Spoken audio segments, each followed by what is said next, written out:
if we could just let everybody just be themselves for a generation, maybe then we wouldn't see everybody feeling like they are the other sex, the other gender.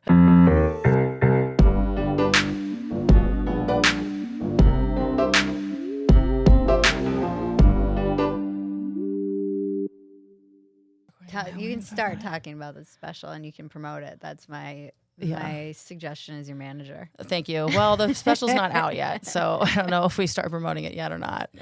Not sure what the time is going to be. You got to get the buzz going. Yeah, there should be buzz. Yeah, that's true. We'll get buzz going. You got to get this stuff, every single person right now is talking about this, but I feel like you're uniquely informed to talk about this. Thank you. Well, that's the thing about my special is that a lot of the jokes on it I've been telling, at least in some form, since 2019. Maybe even earlier, but back then it was hard because most people didn't know any of the terms. Most people, or even if it wasn't about the terms, it was like they just didn't realize anything about the controversy. So I might seem like a crazy person if I'm making jokes about puberty blockers or the nuances of sports or whatever. But now there's so much more awareness. Yeah. But so it's like I'm trying to get the special out just in this, just slot it right where people are now aware enough to understand the jokes, but it's not kind of old hat. Other people haven't already kind of started thinking about these things. But I mean, I still have, especially with the sports debate, I've listened to 1 million people talk about all of these controversies and read books about all these controversies. Still, no one is saying the things that I'm saying about this. What are you saying about it? Well, you got to watch the special. Well, you've got to get it out. No, because the zeitgeist is now. It's Pride Month. Like this should drop in Pride Month. That's true. Yeah, we should talk about all this stuff. Just piss the queers off in Pride Month. Well, maybe I could take this opportunity then to come out to some people about this, whoever listens to this podcast. I really want to make a statement, especially on Instagram, where I'm telling the kind of like leftist queers, like, you know what?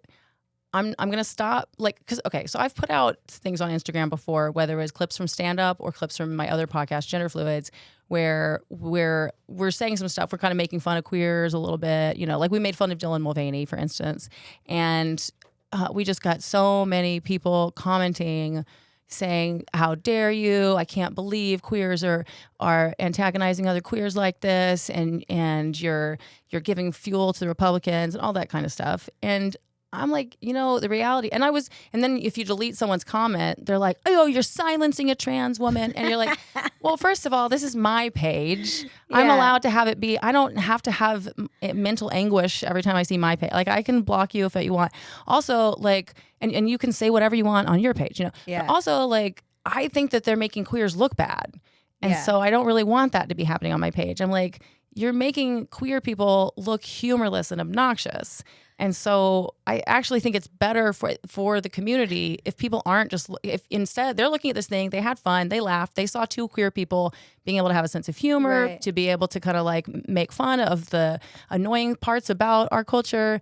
And so then they're going, oh, cool, I can relate to this. And instead, then they go and see that all the comments are from people who are trying to cancel this clip. But don't you feel like what I think people are having a hard time understanding and maybe parsing is that there's something fundamentally illiberal that's taken over a liberal movement. Right. Like, love is very liberal. Right. This is a very liberal idea. We should have the same rights. We just want to be like other people. Leave us alone.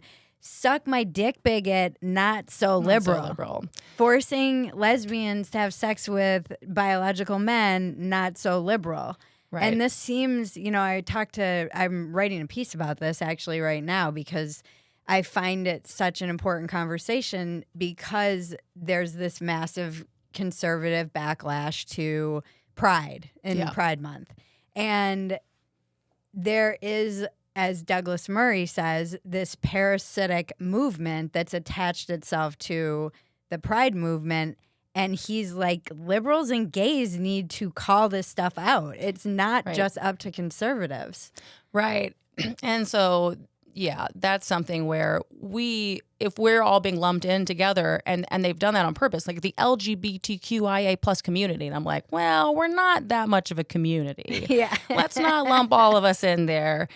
And so, I mean, that's something I've heard where you hear people keep saying, oh, people are getting less and less tolerant of LGBTQIA plus people. I'm like, no, people are getting less and less tolerant of trans activists and the kind of people who are like trans ally activists, who are the kind of people who are trying to shut down conversations, who are, yelling at all of us, who are the ones who are the thought police and the word police.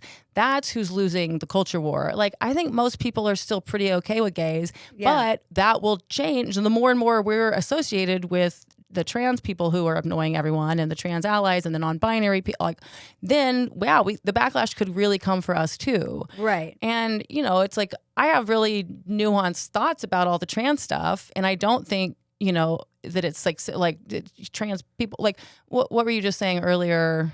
Something about, trans people. Like, it's not like all trans women feel like lesbians need to be attracted to them, although there is a big philosophy in their kind of world of like, you should be and you shouldn't have a genital preference, which is a little crazy because it's like so many of those people have a genital preference for what they want to have. So why can't I have a general preference for what I want to touch? Seems like a strong double preference. Yeah. Yeah, it's a strong preference. But it's like a lot of people don't really have that. They're not like, you have to be attracted to penis people if they say they're women. I'm attracted to so few people in general, so it's hard to say why I'm not attracted to anyone. I'm not saying I could never be attracted to a trans woman. I don't know. I found one attractive once.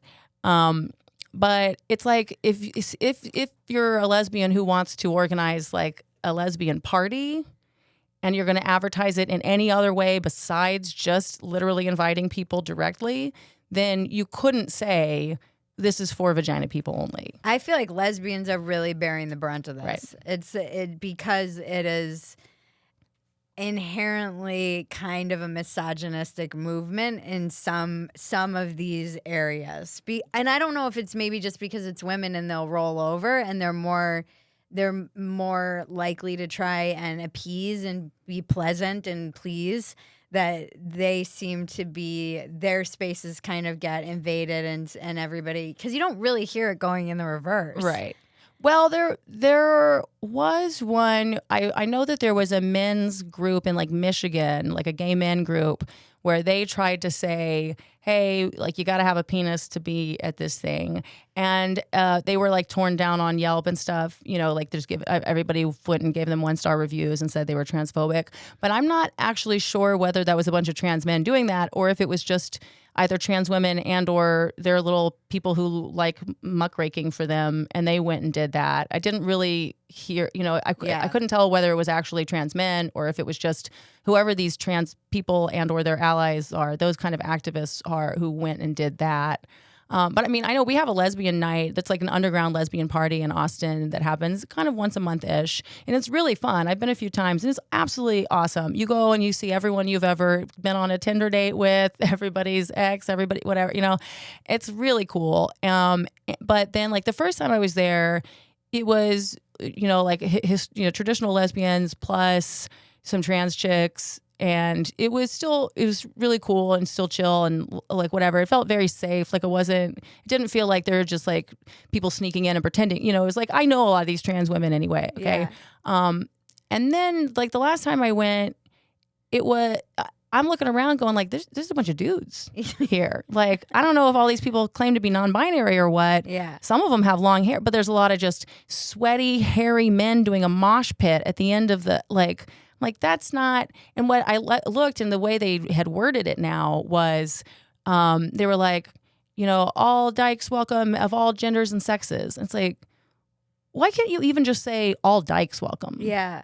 Like that clears up. You don't need to even address the trans thing. If you identify as a dyke, you could come. Like, why are we so expanding it that you have to say? So they did actually roll it back and say like dykes of all genders welcome now. Right. So I'm like, okay, that's good. But like, why? Who was it who felt the need to even ever have a few months in there where we were just like, all genders and sex. Why are all genders? Why are we having an underground lesbian party if everybody is welcome? Yeah, this stuff hurts my brain. Yeah, because seems to be so simple. It seems to be somewhat anti-gay, just inherently. Because if there's no preference, if there's no reason, like if you aren't allowed to have a preference, doesn't that undermine the very notion of I mean, that's the thing. The liberals have kind of used whatever arguments were politically expedient at the time to get whatever they want. And then sometimes, we kind of, a few years later, it's like, well, just kidding. We just did that. Like even the gay rights movement, we never claimed to be born that way. That wasn't really part of our thing until the AIDS crisis. And this was all, by the way, explained to me by some old lesbian who worked at a bookstore in San Francisco a few years ago. So this is where I'm getting that from. But she seemed like she knew what she was talking about and was there for it.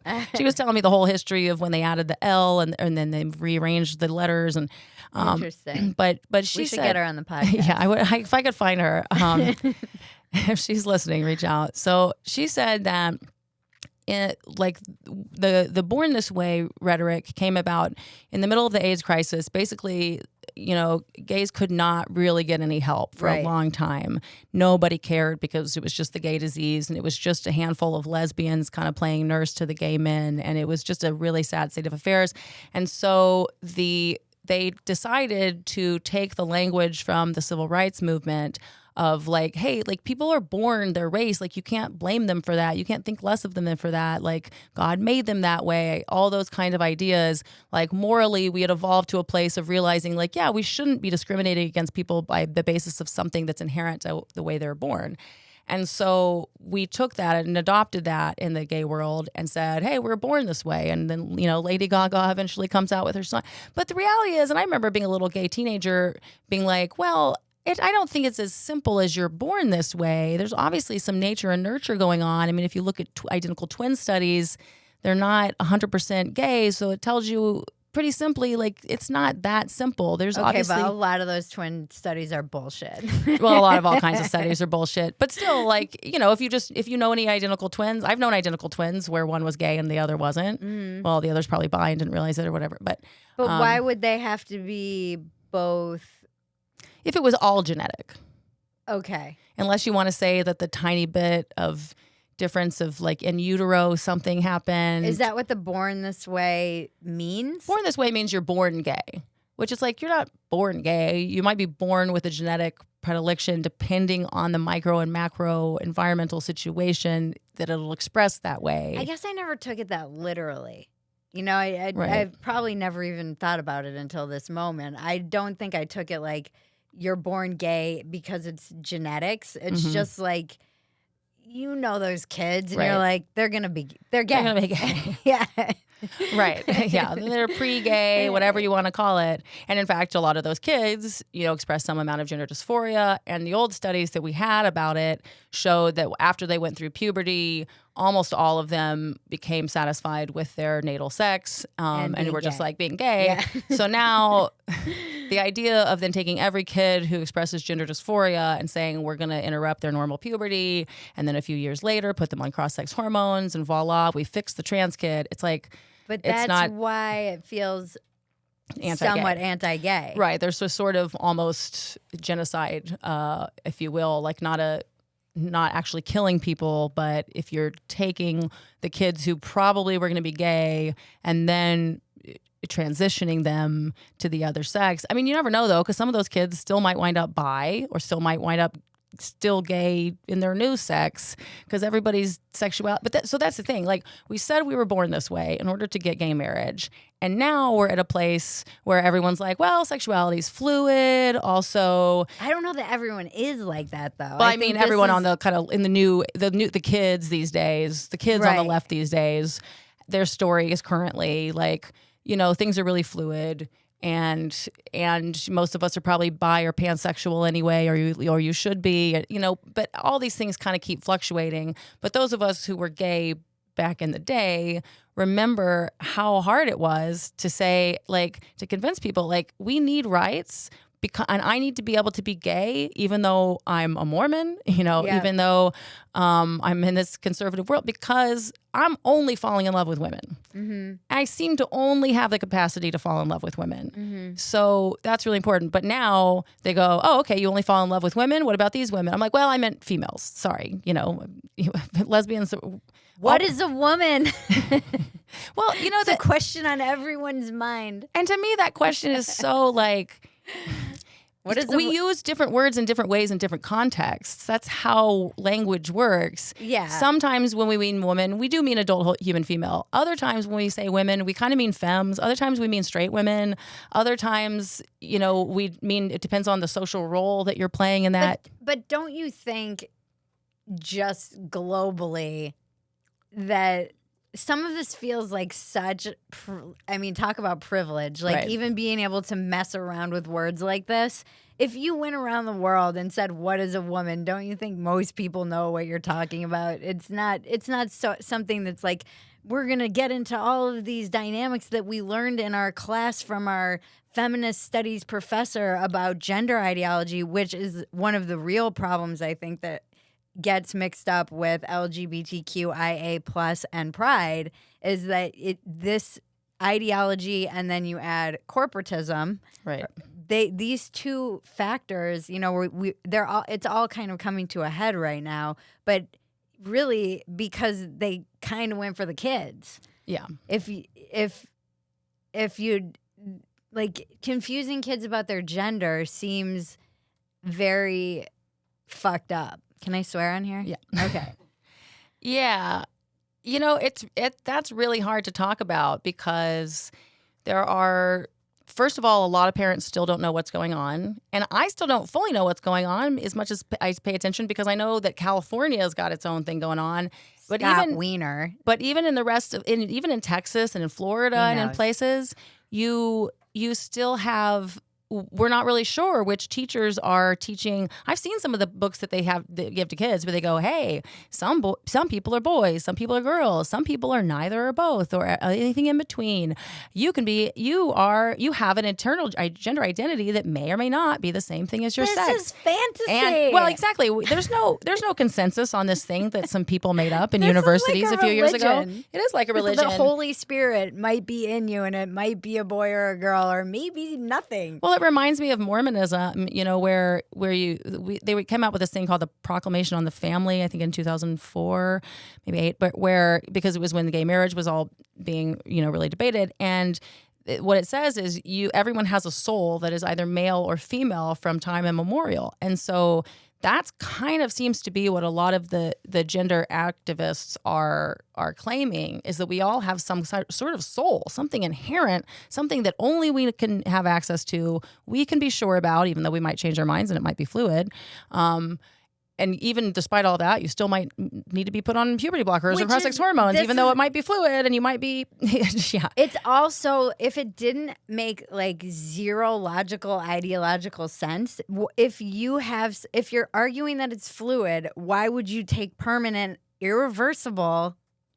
Well, so the trans friends I know who defends this, they really think that the only people who are being transitioned in that way are the ones who are really sure. It used to be that you needed to be insistent, consistent, and persistent in your claim that you had all this big gender dysphoria. And after years of that and real psychological, examinations and stuff, then maybe that you would be put on some kind of track. But now it's become such that we've had all these whistleblowers and people come out and talk about this lately. And detransitioners. And detransitioners talk about, hey, like I wasn't consistent. I said this at 14 for the first time, and I was a girly girl for all those years before that. And the moment I said I was a boy, they put me on cross-sex hormones on the second time that I got there. Yeah. Some people, sometimes parents don't know. There's so much going on with all of that. And the reality is, like, yes, maybe we could put some kids, even with if the puberty blockers or cross-sex hormones when they're younger, maybe that could make sense if we had really good psychological analysis going on here. Some really, but this country is full of people who are incompetent in just about every job. And also science. This idea that you can just pause this massive chemical change that your body goes through and be like, we'll just hit pause on that and not have any ramifications is also insane. And every Western country is turning this over. Right. So the only thing that makes me think the reason would be money. Money. It's absolutely money. Yeah, most European countries have been really either stopping or really slowing down. The NHS just pretty much outright said no more, and other than this weird caveat where you can, I guess, donate your kid to science and let them try it out, but right. Yeah. So the other countries are really slowing it down, and they've realized, they really need better and better science on this before they're really going to, because otherwise we are using all these kids as guinea pigs for this. But in America, we need to keep making more money. Capitalism, our style of capitalism depends on growth and never ending growth.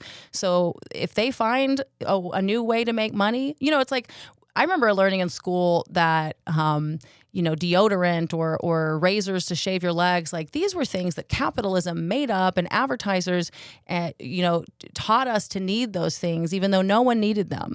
Well, you want to talk about people telling us things that we need, that we never needed before? All of these trans and or non-binary people who claim that they need this stuff, this is their health care in order to change. Well, you didn't need that when that technology didn't exist, and it wasn't being marketed to you in some way.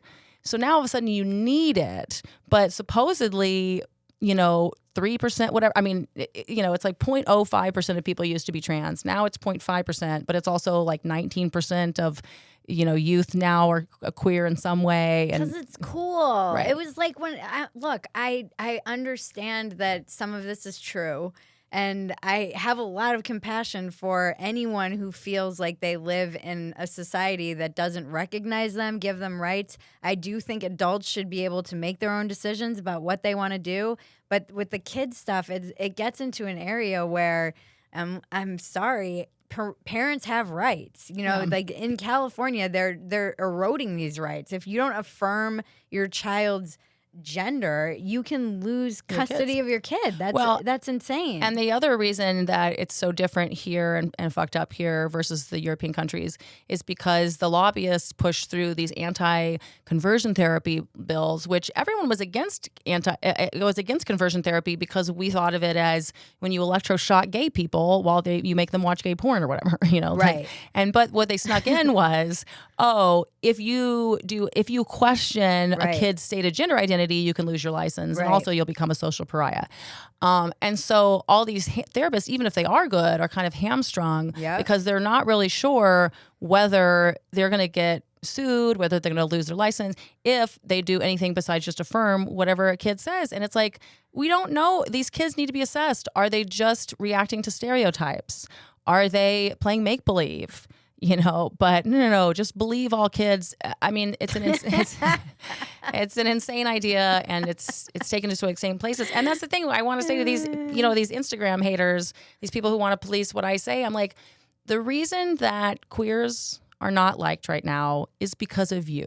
It's because of your attitudes, your bullying attitudes, your self-righteous, like everyone has to do what we say or else you're a bigot stuff. And it's because you're advocating just putting kids through this kind of stuff that the science is not good for. You're supposed to be the party of science, but you guys cherry pick. You do poor studies with tiny populations where it doesn't make sense. I mean, so many people have picked apart these studies, but you're not going to hear that if you're in your bubble. And so it's so frustrating because the queer people are in their bubble and they're not hearing the reality of the science. They're happy to just have their confirmation, their biases confirmed, and it's the same. I was just listening to your episode on Walk-ins Welcome with Jenna Friedman, and it was frustrating I because love Jenna, and she's great, but she even said it. She kind of, when you talked about the trans kid stuff, she was just kind of like, I mean, I don't really know much about it. I'm just trying to do the nice thing.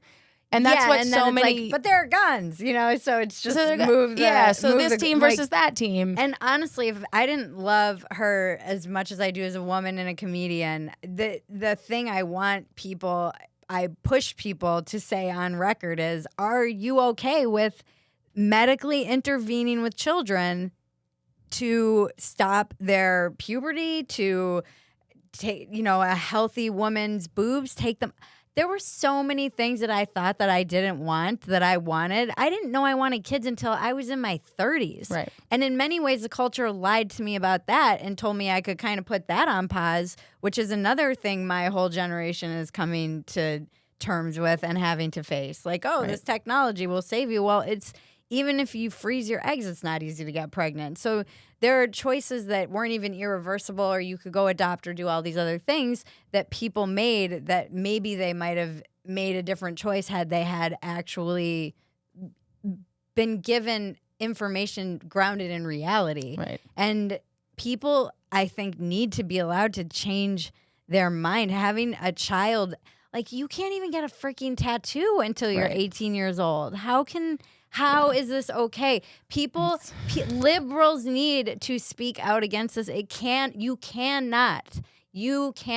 I'm talking to you, gay liberals. You cannot cede this ground to conservatives. Right. Because they will use it as cover to justify their own homophobia, which you're starting to see. Right. That's the thing, is like the reactionary conservative positions like don't actually have to be that crazy anymore, or like they don't really have to lie or exaggerate, because what the activists are fighting for is actually insane. Yeah. And so they don't have to say anything. Like Ben Shapiro can just tell the truth. Yeah. He usually has to add a lot of, flair to what he's saying, but right now it's like, no, they actually are advocating that you sign your kid up for a lifetime of being of having to have pharmaceuticals, like that's, I don't know if you've heard this line.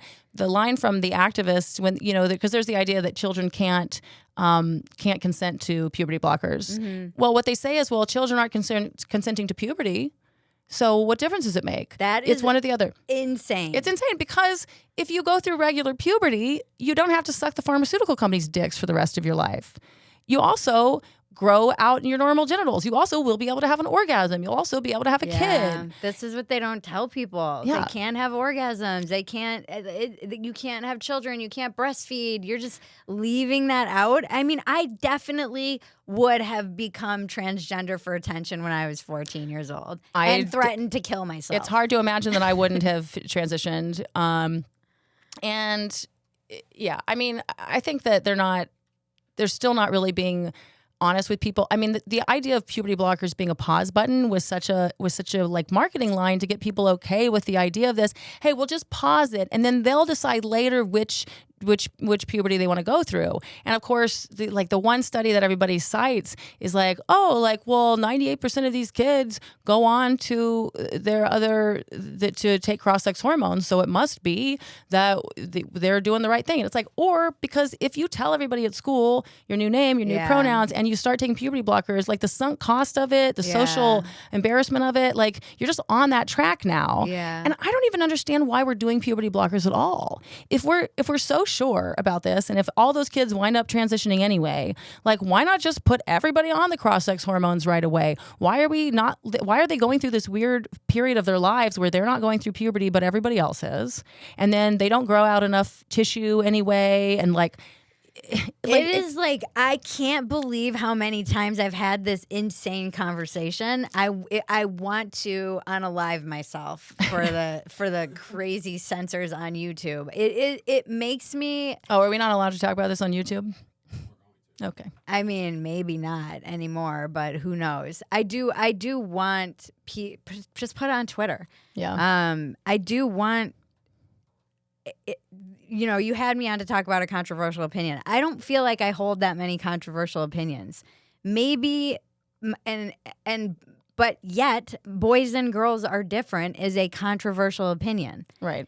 In this time and day and age, which, look, I understand that gender is something that you are socialized into. Mm-hmm. But biological sex, other than the very, very small percentage of intersex, which is an anomaly, right? It's not the norm. This is something like, it's one of the first things you notice as a child. It's how you sort through the world. It's not. Yeah. And it seems to rely on gender stereotypes, which is the other weird brain-numbing irony about all of it. Is like it's like, oh, Jimmy likes to play with dolls, so I guess he's a girl. And that's the thing, when you know enough trans people and you read some of their memoirs and everything, there really are some people, and this one is very rare. This is the kind of 0.5% of the population where they really genuinely feel like it's not just that they feel more masculine or more feminine or more attracted to the things that are marketed to either it's that they really feel that they're in the wrong body. Yeah. And they really feel like I was supposed to be male. I was supposed to be female. And it's so distressing for them. And even if no one else was ever going to see those parts of their body, like they still want to change those things for their own sake. And for those people, I think that's who we all meant to give this kind of care to. Yeah. And even then, we're still not really sure. Talk about things we're not sure about scientifically. We're not really sure whether that dysphoria would clear up if our society weren't so rigid about the gender and sex combos. Like if we were super all chill with men can wear dresses, women can wear pants, men can do their hair and their body hair any type of way, women can do all that, everyone can have whatever job, everyone can have whatever personality interest. If we really were okay with all of that, it is possible, and we all knew, to expect different kinds of behaviors and proclivities from everyone. Mm-hmm. It's possible that gender dysphoria would really clear up because, if we weren't rigid about it, then maybe people wouldn't feel so wrong in their body because we have these strong feelings that are gendered. Like I have strong gendered feelings. Like I can't wear a dress. I'll fucking kill myself, unless unalive yourself. Yeah. Sorry. Is that less triggering for the suicide people? It's another crazy topic, but yeah, you've gotta get around. The kids these days know how to get around the YouTube censors. Oh, I see. Okay. Well, we'll bleep that. Okay. But if we, but unless it's Halloween, in which case I can wear a dress because it's a costume. So it tells you your culture is not my cup. Yeah, there's something. Yeah. There's something that's going on there that is like it's the way we're presenting ourselves is really important because of the things that represents to others. So, like these things are real, but with gender and sex, like. There are so many people now who really are going by stereotypes, who are saying, hey, well, I'm finding myself to be fairly masculine, so I must be at least non-binary. Mm-hmm. Where it's like, that's not what trans was. That's not the people with the dysphoria who needed the help. You're taking a low dose of tea because you decided you wanted to have a little bit of a deeper voice and you kind of wanted to be cool trans and, have your bona fides and you want to get your top surgery. I mean, it's less popular now, but like for a few years there, you could get it just paid for sure. And, and everyone thought you were, part of the thing now. Yeah. And it's like, and there are lots of people who are identifying as trans women, especially who it really for them isn't that they had the dysphoria, isn't really that they feel like they're women. Some of them will tell you like they are turned on by the idea of being women. They are interested. They would rather live their lives as women than men. Like it's more into the choice category. That's how I know they're insane. Right. What man would want to be a woman? Only a crazy person. Only a crazy man would want to be a woman. I'm sorry. But because they don't actually have to be women. They don't lose iron every month. No. They don't worry about pregnancy. These are people who largely, for many of them, they live in their own bubbles. A lot of trans women date each other. They have kind of they have maybe other paraphilias that they, all kind of indulge in together. Like, it's not like they're living as women in the same way. It's like they're choosing to live as trans women. Have you ever known anyone with trick? What's that? It's like trichotillomania? Yes. You mean like the picking your hairs out? Yeah, they feel like they shouldn't have hair. Oh, uh-huh. I feel like this is like what true gender dysphoria is. When you truly have it. It's a very rare distressing. It's something that is not normal to like a regular psyche, It's and I've known people who've had it, and it's distressing. They've got to work on it, and they have all kinds of things to try and get over it. And but this is a little bit like that, in that but it's not something that's common. Like I mean, there are people in this? Has anyone known anyone with trick? It's not something that like you have. I have one family member, but it's super rare. Yeah. One family member. Happen to have one family member in my huge Irish Catholic family that has it, but it's the only person I've ever known. And that's kind of how it used to be with trans people. And we were playing kind of the interesting like thought experiment the other day, where somebody asked me, because we were talking about whose job is it. This is where I think again the activists went very wrong, or maybe it was just the feature, not a bug, going after the kids. When did you first become aware of a transsexual? Oh, you asking me?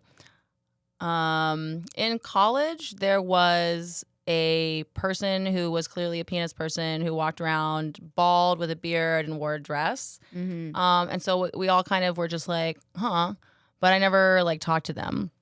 And then when I was I was living in Boston for a while, and this was probably like 2011, and I went to a women's group where we were always, talking about women's issues and stuff. And then this one trans woman showed up. And then, she hijacked the whole thing to talk about how how hard her life was as a trans woman. And after 2 meetings, I stopped showing up. I don't know about anybody else. And so that was my first, real encounter. And then when I moved to Austin, at some point in 2015, I made friends with Ava Smart, who's my co-host on Gender Fluids. Mm-hmm. And then there have been a number of trans women comedians here. And so now I'm friends with several, and then all Ava's friends, and I dated a trans dude. But it wasn't until you were in college that you even heard about this.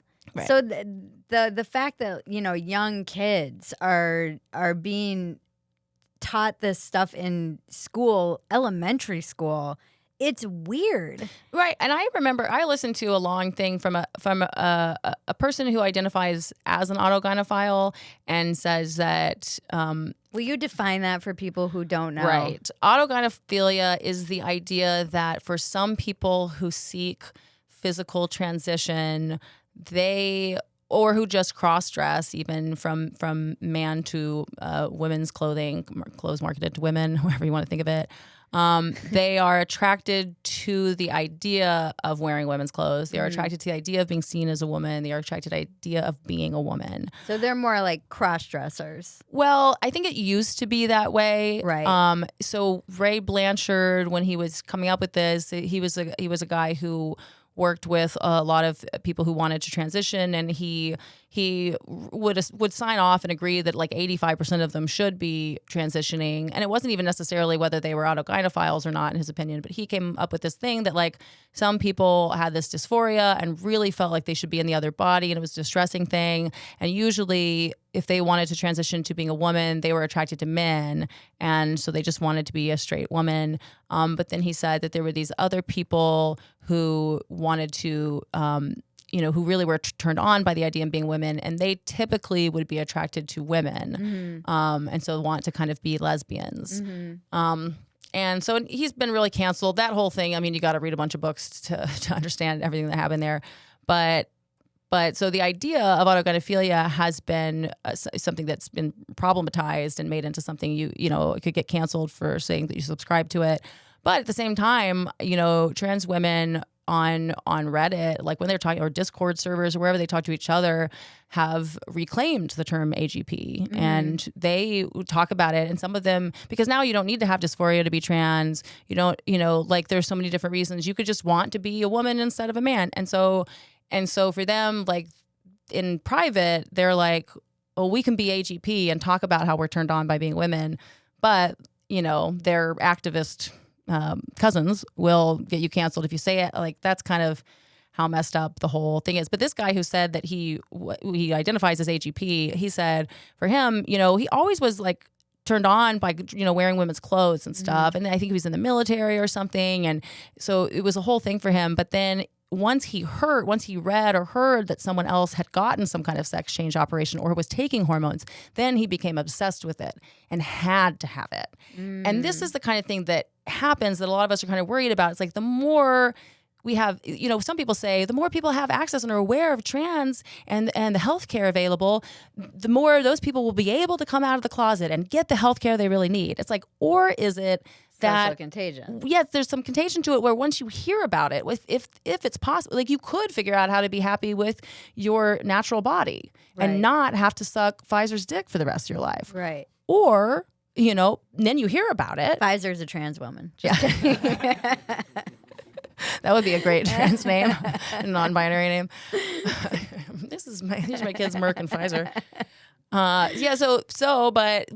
when you hear about it, it becomes like something that you have to have. And I think for these kids that learn about it on Tumblr, they hear other people saying, "Hey, I took testosterone and I feel amazing." Of course you do. Yeah, of course you do. It's a steroid. And so, of course you hate female puberty. And of course it sounds nice that something might, and humans are so susceptible to this, as we all know from our own lives. When I get this thing, then I'll be happy. Yeah. When I get the job, when I get the girl, when I finish the transition. And so then if you think that and you're a teenager, you don't know any better yet, like these are not the people who should be deciding whether or not they should sign up for a lifetime. When I talk to detransitioners, I've interviewed a few of them on my podcast, it often reminds me of drug addiction. There's so many parallels to me where you're like, oh, if I could only, I feel uncomfortable in my body and I want to take this outside thing to change the way that I feel, and then you're just on this never-ending loop, and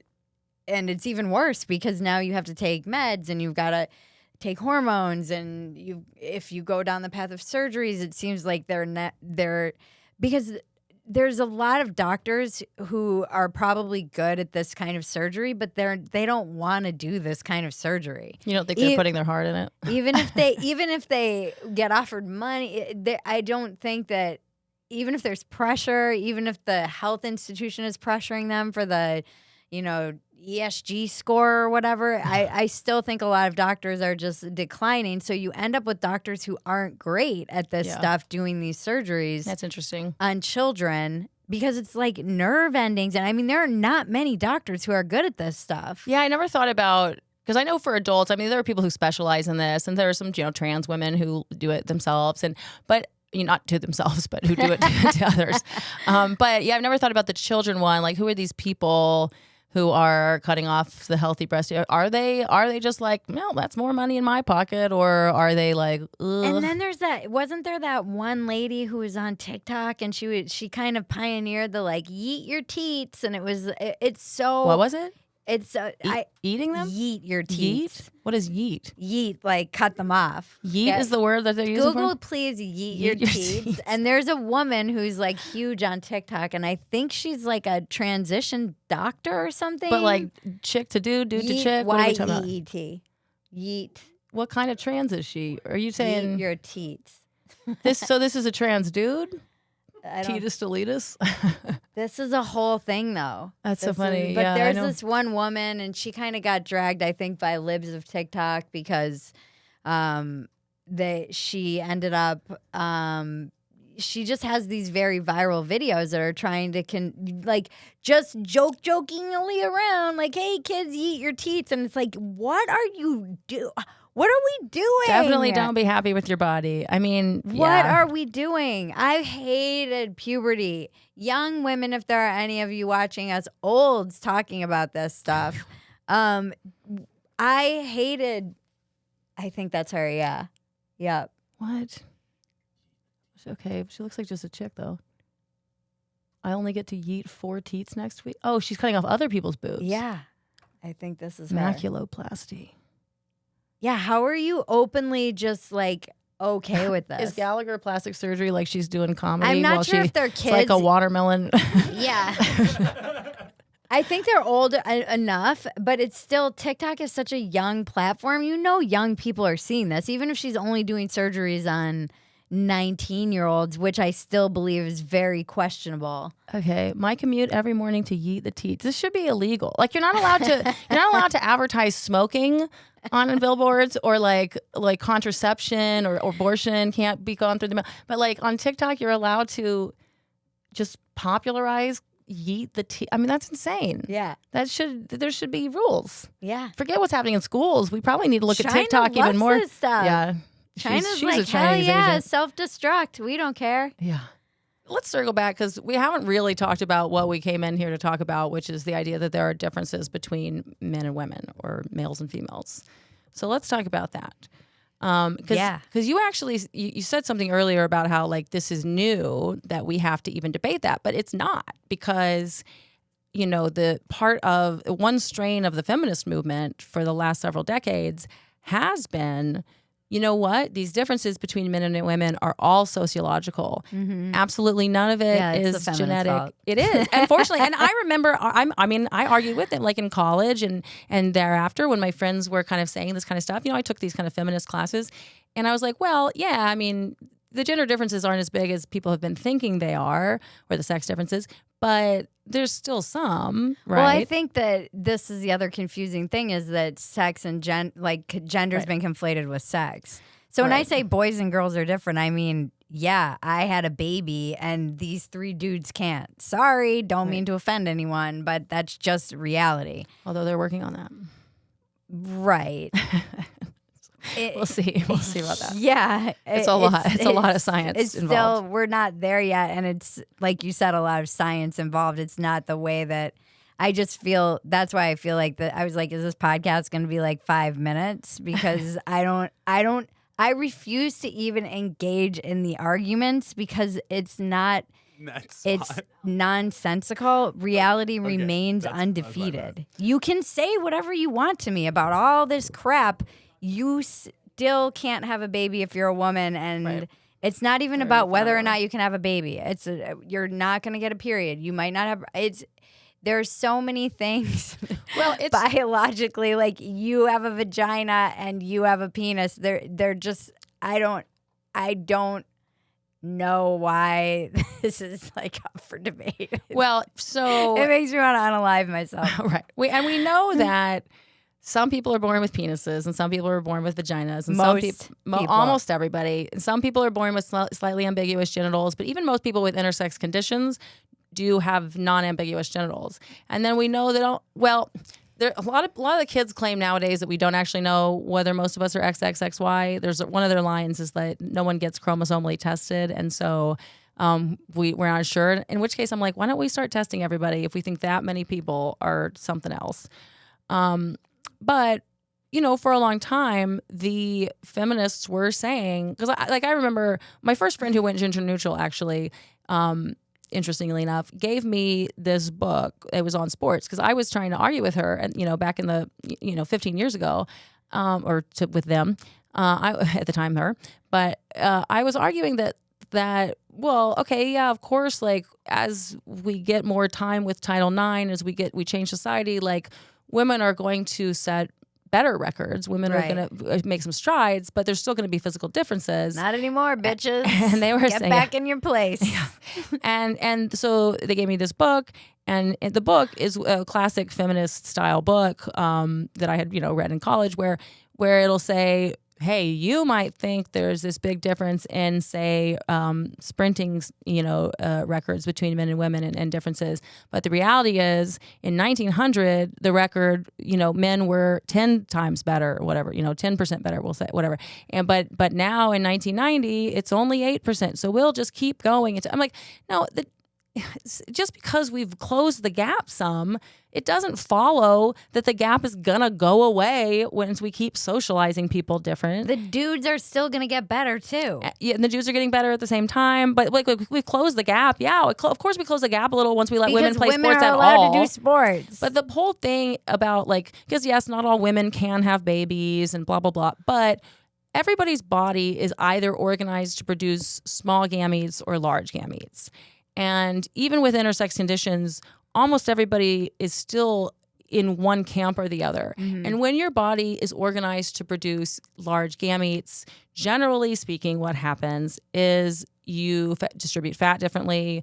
You have smaller heart and smaller lungs. You're shorter. You have more fat and less muscle, and so you have a slower metabolism. Like there are all of those sex differences. Bone density. We have wider hips. Mm-hmm. All of those sex differences are because females, largely speaking, are the ones who carry the burden of the ability to keep the human race going. Wait, what do you mean, largely speaking? I just mean because there are some intersex people who have something where it's like they have, they're either XX, but they actually went through male puberty or vice versa. Like there are some things like that make it so that it's hard to say 100%, like if you're female, you carry that burden. Because there are some people who we could say are technically female, but they went through a male-style puberty. Okay. Yeah. But for all of us, and for most people who are trans, they're not intersex. So they like to bring the intersex stuff up, but it's like, and some of them think they're psychologically intersexed or whatever, but it's like they're not what we mean when we say intersexed or a difference of sexual development. There's someone who just identifies as something different than they are, and so where are the intersex people getting mad and saying your culture is not my custom? Oh, there are plenty. Right. There's like 5 of them. Yeah, there's like 5 of them, and some of them are very loud on Twitter and things. They should be. And they are. And they, some of them are very much like, please stop using us in your arguments. Yeah. We are not like you. Most of us are just living as men or women, whichever thing made sense for us. And we just want you to stop mutilating our genitals when we're born. Yeah, if you could. Thank you. Yeah. Interesting. But okay, back to the fact that women mostly carry the burden of humanity on their backs and in their wombs. Mm-hmm.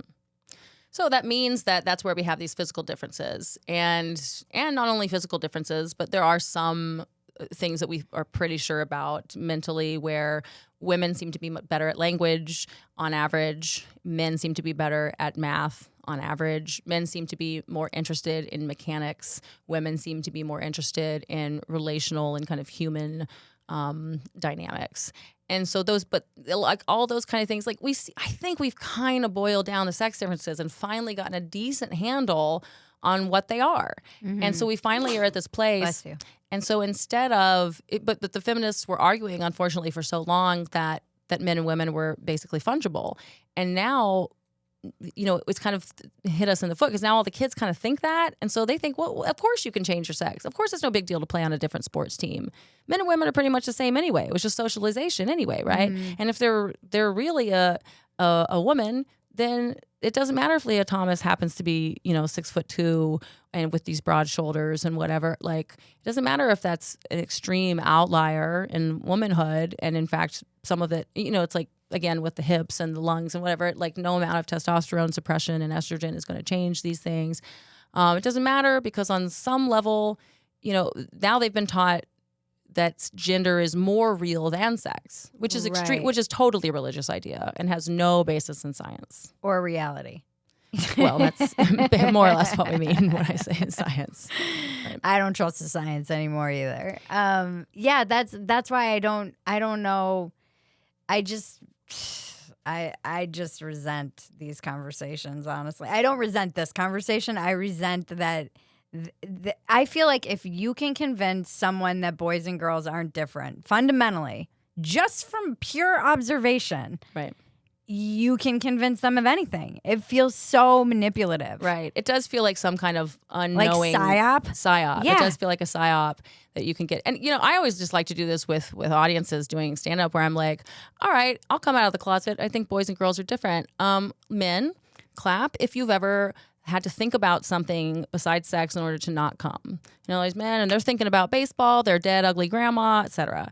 And then I go, women, clap if you've ever tried not to come in any context. And the only person who ever raised their hand had a dom who told her not to come or something once. Right. It was like some outlier. Some outlier. Or I also be like, I'll joke about trans women and say, trans women are women, though, remember, trans women are women, but they are the only women on Grindr. It's just kind of pointing like, yeah, like they're different, but penis people, to put it as simply as possible, are stronger and hornier than vagina people. And it's like, yes, on average and at the extreme, but also pretty thoroughly. Yeah. And there's a different even kind of urgency to that sex drive. Now, testosterone blockers can definitely change that. Some people are cutting their balls off, and, that changes it. Ugh, those are some of the most tragic Reddits you'll ever read. I mean, I have a friend who seems happy with it, but it's like, well, you now are not creating your own endogenous hormones. So even if you do transition, I mean, God help you, but you have to now take pharmaceuticals for the rest of your life. Mm-hmm. Yeah. But I mean, I don't know. She hated her dick anyway. So, some people do. Yeah. And again, if you're an adult and you've made this decision and you're a conscious, not on drugs, and there's other problems. She does lots of drugs, but okay. Well, everybody does drugs. Still, you're an adult. You're an adult. You're making your choice. Then more power to you. I just have, again, separate, like, keep this stuff out of the schools. Right. And stay away from the kids and stop doing all of these science experiments on kids and keep the conversation to adults. It's just very like that. I've been really weirdly obsessed with the drag queen story hour just because I'm like, when did this become like a thing? Why do we, is it just so like white liberal women can seem cool taking their kids to this thing? Probably. This is like the weird, and this is where intersectionality and all of this, whatever wokeism, whatever dumb term you want to call it, all of these grouping of people as who's more oppressed, it all is interestingly coming into conflict around this issue, which I think every comedian's joking about it, and people are like, why does everyone keep talking about it? Well, it's the tip of the spear. And not only that, I mean, nothing could be more essential than gender. Nothing could be more essential than men and women. And everyone, I'm infuriated when people say, if you're not trans, shut up about it. It's like, oh, I can't talk about women's sports because we're all involved in sex and gender. Yeah. You don't just get to, it's like the men self-IDing into women's prisons. There's just a lot of room for abuse in that kind of system. But then you also see what happened last week with the parents showing up in Glendale and Montgomery County, Maryland. Did you catch any of this? No, I didn't hear this one. So the parents are now getting activated because they're wondering what is actually being taught in these schools because, and again, Douglas Murray was saying this, they sense that something else is being smuggled in to this kind of LGBTQ pride, like, yay, love is love, but there's something else underneath it. And it's a lot of Muslim families, Armenian families in Glendale. I think they were Christian Armenians in this case. And then Muslims in Montgomery Park, Maryland. And you had videos going viral of little kids trampling on the pride flag.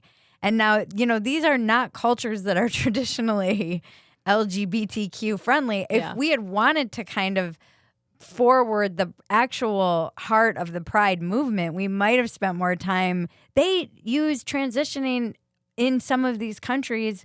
It's like the homophobic way to get around being gay, get somebody out of being gay. Right. There have even been kinds of things where like you could choose between being put to death or transitioning. Right. I mean, there's all kinds of stuff like that. Because it's kind of anti-gay at its core. Right. And so you have these kind of, I was joking today on Dumpster Fire, it's like the protected class Olympics where you see, it was basically like. If a disabled Muslim tramples on a pride flag. Right. Yeah. But the trans kind of, this is why I think so many mediocre, I always am like, this is just mediocre men getting back on top because it became the kind of most protected class. Right. You could finally opt into one of these. So you could go from what would otherwise be considered a straight white man, and then all of a sudden you're trans or the most marginalized. And you don't have to make an effort. You can just put on a dress and like have your beard and just all of a sudden well, in fact, you're more oppressed if you're doing that. Bow down to you and if they come after you and tell you that you're just whatever they say in your comments, you're transphobic for silencing them. Right. It is absolutely bananas. But so you have these, because remember when it was like the Muslims were Islamophobia before transphobia was the big phobia. Was the thing that you couldn't. I had friends on like Yasmin Mohammed, Ayan Hirsi Ali, women who had the experience of getting their clits cut off. Insane stuff in their religion, and they were not allowed to speak about this because they'd be called Islamophobic by feminists. Now those same feminists are standing across the picket line from Muslim mothers who are like, keep your freaking hands off my kids. It's craziness. Right. It's we're living in a South Park episode. Absolutely. What do you think about the idea? Because you talked about like kind of sneaking an idea in. What do you think about this idea that there's this kind of grooming thing that might be going on related to children's autonomy? I mean, do you know that argument? Yeah. Isn't there? It is. it's hard I hate that it goes back to that old school homophobia of all gays are just pedophiles. Right. Although when you really go down the rabbit hole of gender ideology, the history of it, where it came from, weren't all those guys pedophiles? I mean, weren't they? I don't know. Yeah, that's interesting. I'm not sure I've heard that. Like in terms of like pioneering trans people, or no, we're talking about like the gender ideologists, the people who maybe I who would came up with that the whole idea that we all philosophy. have a gender identity. Yeah, that might be different than our sex, and that gender identity is more paramount than sex in every situation. Yeah, that's how I would queer describe, theory, basically. Queer theory. Yeah, I mean, there could be. I mean, so the idea for anybody who doesn't know is like that the idea that you're putting this idea out there that kids know this thing called gender identity better than anyone else does. It's something that only they can tell and they know. And so we should listen to them and affirm them and let them transition physically and everything like that. And the idea is that if we get people thinking that children should be able to make that decision, that children are adult enough, autonomous enough, aware enough to make that decision, then the next slippery slope down argument is that children should be able to, we should consent to sex with anybody else, whatever. Maybe just other children, maybe adult, like, you know, then that would be the slippery slope. It's weird. You see these kids at like pride, and this is what Douglas Murray was saying when I was interviewing him. These parades were never meant for children. Right. They were meant as like a celebration, and then it became a party, and then it was just, but it's primarily for adults. And then you see these kids, and there's like BDSM and all this stuff, and you're like, what is going? Okay, maybe the conservatives were right. Even as a young gay kid, I was always a little bit conservative about it, because I remember just thinking, I don't know that these. Those are the Muslim kids stomping on the flag. Canada. Yeah, this was in Canada. Oh, okay, that was in Canada. That wasn't. That's interesting. Yeah. Oh dear God! I know This is where I think these discussions are actually very important, and why I think it's not going to come down to people like me. It needs to be gay liberals who are pushing back against this, because it's like, if we could have a more reasonable positions that people could really relate to and understand and agree with, then there won't be this backlash. That's what I've been trying to tell, the activists, the trans activists for a long time. I'm like, there's going to be a backlash, because this is not okay. You're going way too far, and you're being huge bullies about it.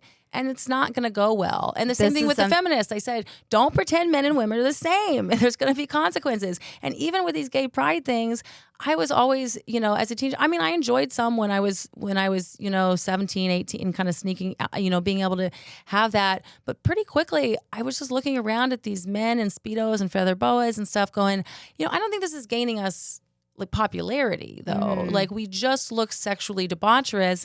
And the thing that's going well for us is when we come out to our friends and loved ones and we say, hey, I can only love the same sex. Mm-hmm. So like, I really want to be able to marry them and have a family with, like all that kind of stuff.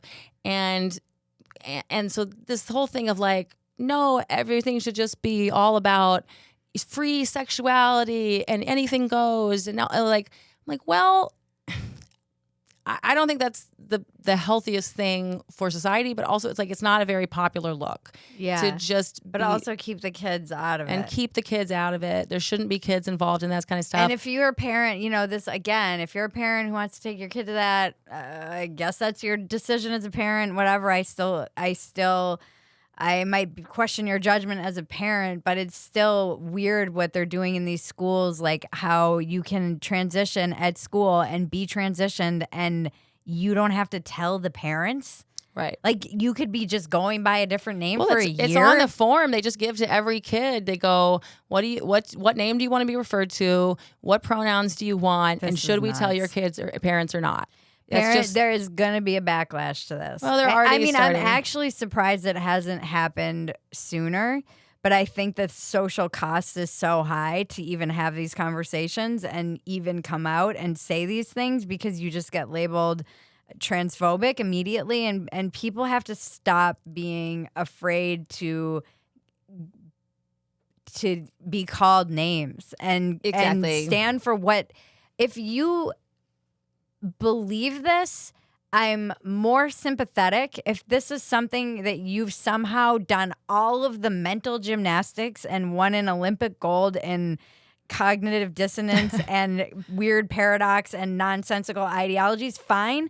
But if you're someone who's sitting out there and you're afraid to push back against this stuff, then you need to find some courage. Yeah. Now is the time, because otherwise the baby being gay rights gets thrown out with the bathwater. Right. And this is the dangerous moment that we're in, I think, we right just now. lost Roe v. Wade, so it's like it could happen. It could easily happen that we lose gay marriage. And so, yeah, I absolutely, and that's something I've been struggling with because I want to be more and more out of the closet about things, and I have been more and more out of the closet. But for a long time, I've been kind of like trying to play it a lot of ways and like still, and I'm like, you know what? The leftist queers aren't my audience. That's not who I'm trying to appeal to. I'm trying to appeal to the middle of the country where we can all agree. I don't like the far left. I don't like the far right. I'm not talking to those people.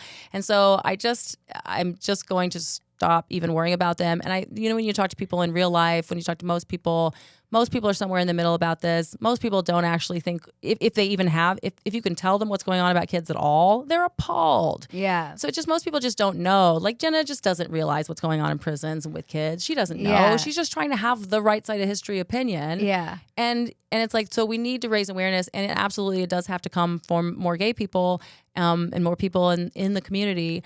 And, and that's why they are so quick to try to silence me. Yeah. Because they know that my voice will be more powerful than Ben Shapiro's to certain kinds of people in the blue side. And they'll just label you as some like far right extremist. Mm-hmm. We were warned they were coming for the children. Yeah, right. Okay, so here's this kid. The slippery slope. Seeing a GIMP mask, whatever. Like, in all fairness, that GIMP mask looks a lot like PJ Masks. What's The PJ Masks? Children's cartoon show that's about animals that are like. Well, that's even superheroes. worse because that's then even you're putting it. creepier. Because then you're putting that on top of the fetish wear. Like, I don't know. I'm like, I feel uncomfortable that this picture is even out there. This is why it is. There's something that's eroding at the end. Like, why are kids having these conversations, discussions? Why are they thinking about that? Let them just go be kids. Right. There's something and I think that's the most unsettling, sinister aspect of this that really bothers me and gets me fired up. And now, as somebody who has a child, I wanted to just sit this shit out.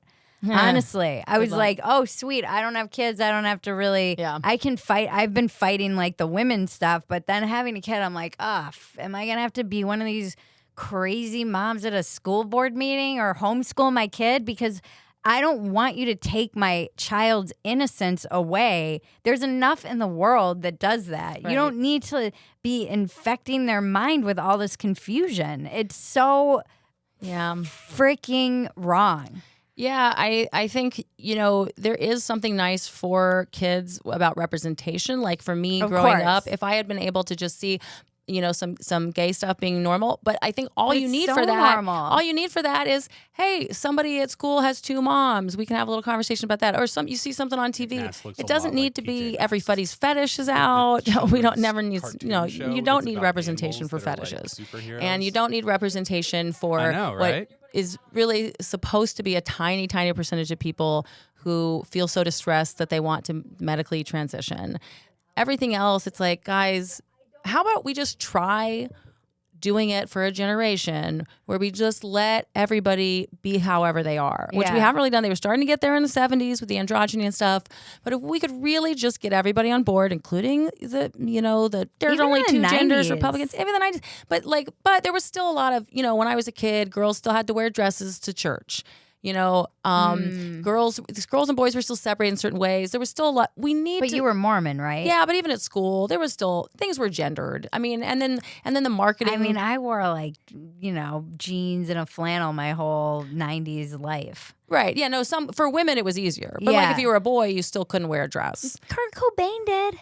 Well, that's the thing. We got Harry Styles now. Like, things are changing. So if we can all loosen up, including everybody in Mississippi needs to loosen up too, and let some boys be different, some girls be different.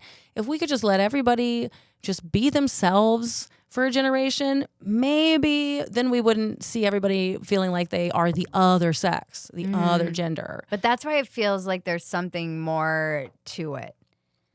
Because, not only just money, but they're just, it feels, I don't know. They're the conspiracy theorists. Capitalism doesn't, our brand of growth capitalism doesn't want you to be satisfied with what is natural. I don't know that humans are wired to be satisfied either. There's that Totally. argument. So you can hijack, they've hijacked us. Yeah. But also there's this idea that it's just kind of the gateway to transhumanism.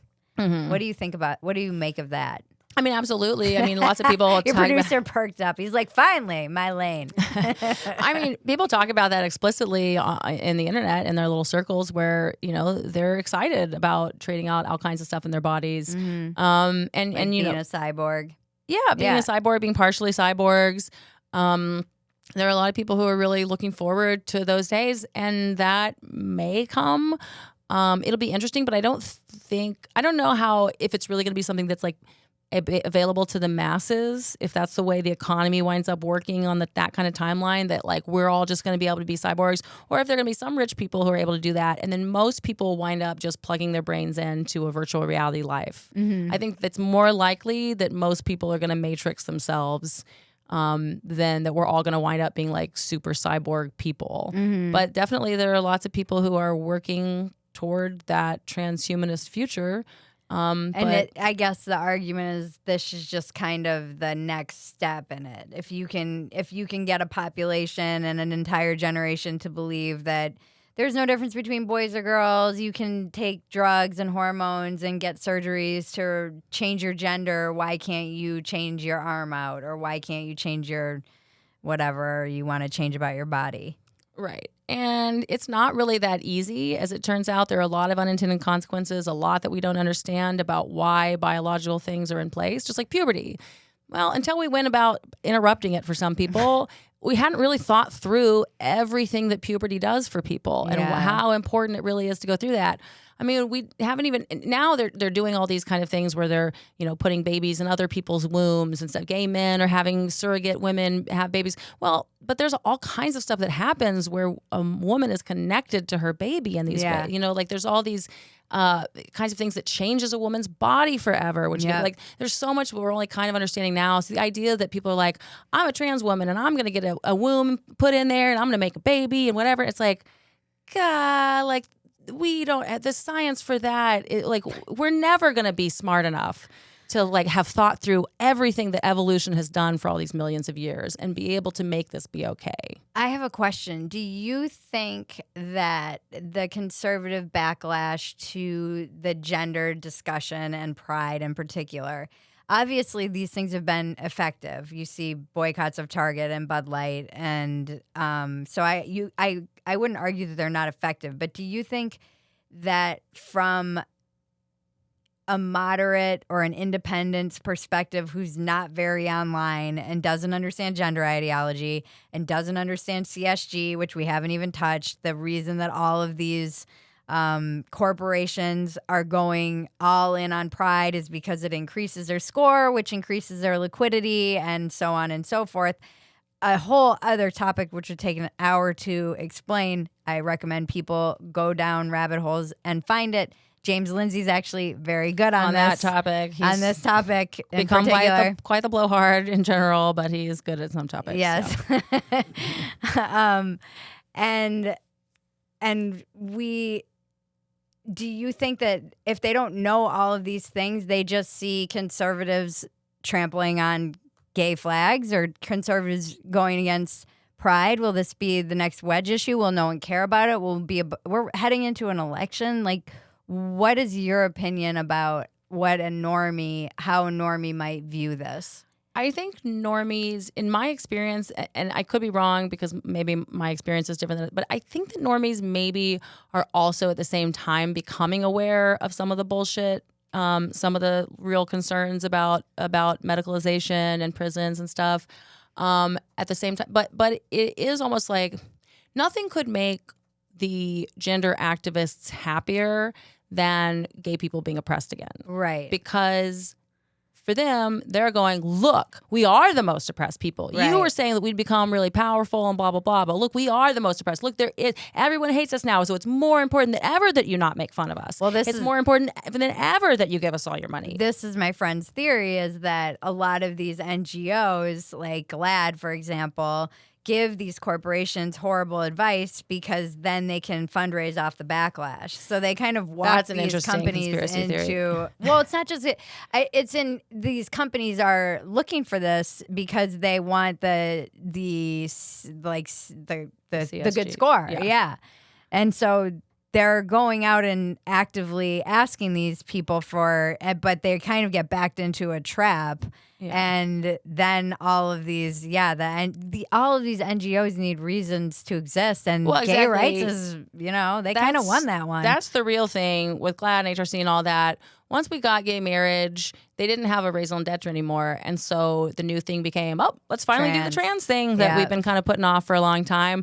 Everyone hates the trans. This will be fun. This will keep us alive forever. Nobody even knew really about it wasn't like everyone hated them. They just no, but everyone kind of goes ugh when you see a dude in a dress. You know what I mean? Do they? I mean, especially back then. So to answer my own question that I asked you earlier, I was thinking about I was like, I think it was like dude looks like a lady, and I think it was music. That was when I was exposed to the idea of transgenderism, was like the Kinks song. I believe that was my first. I guess I never even thought about. I just thought that was a dude who looked. I never even thought about the song, what was going on in it. I remember Mrs. Doubtfire and Tootsie, but that was just people dressing up as women because they needed to. Dude looks like a lady. Was probably my first. That or Ace Ventura. At the very end. Right. There is that. That's got to be Finkel and Einstein. That movie sets back the whole movement, everything, so much. I totally forgot about that until right now, and that's one of my favorite movies. But you're right, it does set the movement back. Yeah, I need to go back and watch that. I was really young, and I remember being confused at the end of that movie because I also hadn't watched the whole movie, so I didn't know what I was missing. When he's taking a shower, something about hemorrhoids. Crying game song. Yeah, that movie might be a little regressive. Yeah, that I was thinking about these things because in some ways it's I see I've had a lot of discussions with people about just the ways in which like the tenets of wokeism, which is a word that is overused, but it's kind of a good catch-all term. They're good. They have like a good heart. It's just that they get taken to their extreme, and I think representation is important for lots of kids everywhere. Like I got emotional when I saw the little black girls watching The Little Mermaid, and I'm sure this was just like cut, but they're like, she looks like me, and they were so excited, and that's awesome because it's important to see. When the Gap started using like average looking women, I was like, hell yeah, I'm represented. So much has gotten better, and it would be nice if we could maybe take a moment to just be grateful and like kind of thank the culture and say like, hey, thanks for like giving a shit about racial representation, about different bodies. Like this is actually like if you go back and watch a movie from the 90s or early 2000s, even if you were there, you'll still watching it. You'll be like, "Oh fuck, I forgot how far we've come. We've come a long way, so far about gays." But this is the idea that the oppressed become the oppressor, and this is what Douglas was saying when I was interviewing him, Douglas Murray. Like the gay community and trans activists in particular are behaving in the same way he's like, you have to not be the way that bigots the way that were to you. You can't be yelling at Christians for having their faith. This is one of the things that came up in that school board meeting was and it's interesting. It's like the bake the cake argument was how where does religious freedom kind of fall into this? And they're like, oh, well, you're Christian, so you're obviously a bigot. And now you just sound like the Christians did when you were gay. Yeah, I think Nietzsche has a quote about this, looking into the darkness. Isn't there that book, Pedagogy of the Oppressed? Maybe. I don't know. I haven't read that. But. Not Nietzsche, but all right. Well, it seems like the guys are ready. Yeah, that's exactly it, though. I mean, the oppressors do The men become are the ready to oppressed. end this conversation. Yeah, so they're going to do what they want. Well, this has been a pleasure. Well, thank you. Yeah, sorry. Well, let's talk about something more fun next time. This is fun. No, I know. I just like the gender stuff does get to the point where you're like, I wish, because I don't want to be angry about it. Yeah. But when it's so frustrating all the time, it's like, the more that people are able to talk about it, the more we're able to have conversations where people can breathe. And we can't let the people who want to silence this win. That's absolutely dumb. The idea that we can't ask questions, that we can't talk about it, that we're giving fuel to Republicans. Republicans have enough fuel, whether I do this or not. Yeah. Yeah. Thank you for doing this. Yeah, thank you for doing it. All right. Wait, do you want to plug anything? I mean, I'll probably be canceled by the time this comes out. You can find my show. Just go subscribe to my YouTube or find me on Twitter at Bridget Phetasy. But you can go to youtube.com/Phetasy, Phetasy. And all my stuff is there. I have a podcast, Walk-Ins Welcome, which you've been on. I have a podcast, Dumpster Fire, and a show. And my husband and I have a podcast now, too. That's right. I just am addicted to podcasts. Anything to avoid writing. Exactly. All right. Thanks.